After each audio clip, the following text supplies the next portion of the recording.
प्यारे बच्चों, अब बोला है if 460 is divided by a natural number, मतलब 460 को नेचुरल नंबर से डिवाइड करेंगे। Question is 6 more than 5 times the divisor. लेकिन क्या आपने को डिवीजर पता है? नहीं। तो डिवीजर को हम क्या लेते हैं? एक्स लेते हैं। तो आपका जो क्वेश्चन बनेगा वो क्या बनेगा? तो पहले तो फॉर्मूला लिख दो, dividend equals to divisor into quotient plus remainder. ठीक है। अब डिवीजर पता है क्या आपने को? नहीं। तो अभी मैंने बोला डिवीजर को क्या ले लो? एक्स ले लो। ठीक है, एक्स ले लिया। इनटू क्वेश्चन, क्वेश्चन क्या होगा? क्वेश्चन में कहा है it is 5 times the divisor.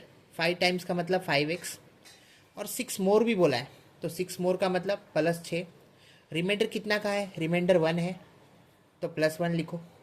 And question, अब बोला है फाइंड क्वेश्चन एंड डिवीजर, दोनों चीज़ ढूंढना है। इसका मतलब आपने को क्या ढूंढना है?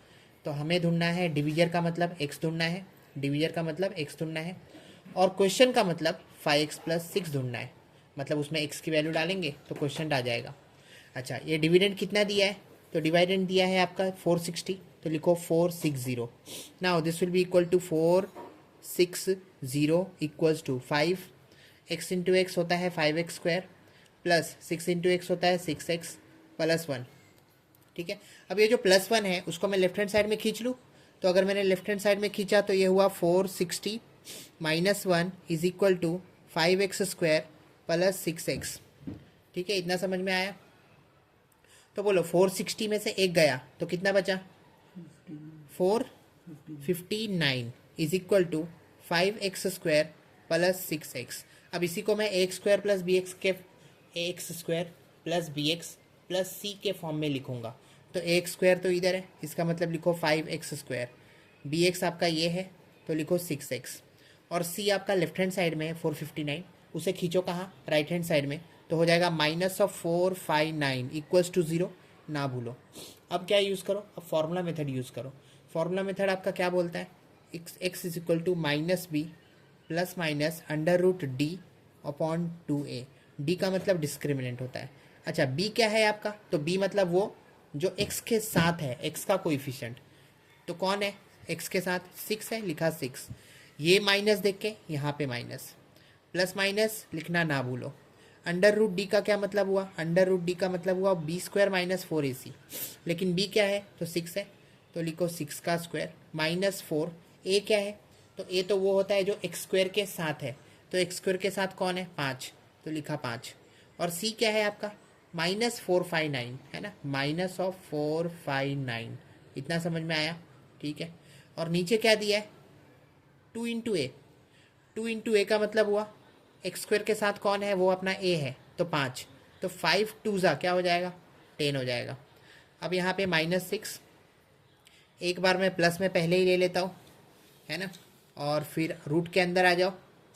6 का स्क्वायर पता है 36 होता है, ये माइनस और ये माइनस मिलके प्लस हो गया। अब आपके पास 5 4 20 है और 4 5 9 है, तो 4 5 9 को 20 से मल्टीप्लाई करो।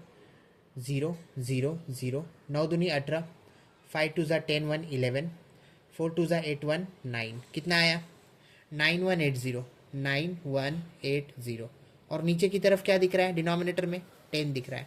ठीक है। अच्छा, ये यहाँ पे प्लस माइनस था, मैं प्लस वाला पार्ट को सॉल्व कर रहा हूँ। अच्छा, मतलब सर बाद में माइनस वाला पार्ट को भी सॉल्व करना है? हाँ। तो ये क्या हो जाएगा? -6 प्लस, इसको जब सॉल्व करोगे तो 0 + 6 क्या होता है? 6 होता है। 8 + 3 क्या होता है? 8, 9 10 11, तो 1 लिखो। बराबर। उसके बाद आपके पास क्या दिख रहा है? 91, तो 91 आपका क्या हो जाएगा? 92 हो जाएगा। और नीचे की तरफ क्या दिख रहा है? तो 10 दिख रहा है। इतना समझ में आया? ठीक है। अच्छा, प्लस माइनस था तो चलो माइनस भी मैं साथ में ही रखता हूँ, है ना, बाद में एक ही बार सेपरेट कर दूंगा। तो यहाँ से देखना, अब मैं यहाँ पे लिखता हूँ, यहाँ पे लिखूँगा। तो आपका जो x है, x बराबर -6 प्लस माइनस, यहाँ पे बोलना 9216 किसका स्क्वायर है? तो 96 का स्क्वायर है, तो क्या लिखो? 96। और नीचे की तरफ क्या लिखो? 10 लिखो। अब आपका जो प्लस माइनस है उसको सेपरेट करो। तो x इज इक्वल टू -6 एक बार प्लस 96, नीचे 10, और x इज इक्वल टू -6, एक बार -96 और नीचे 10। ठीक है, अब जब ये पार्ट को आप सॉल्व करोगे तो क्या आपको पता चल गया कि 96 में से 6 गया। क्यों? क्योंकि प्लस माइनस तो माइनस होता है। 96 में से 6 गए, क्या बचा?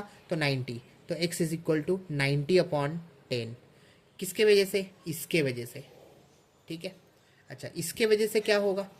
96 और 6 कितना होता है? 102। इसका मैं इधर ही लिखता हूँ। तो 102 बड़े नंबर का साइन -102, नीचे 10।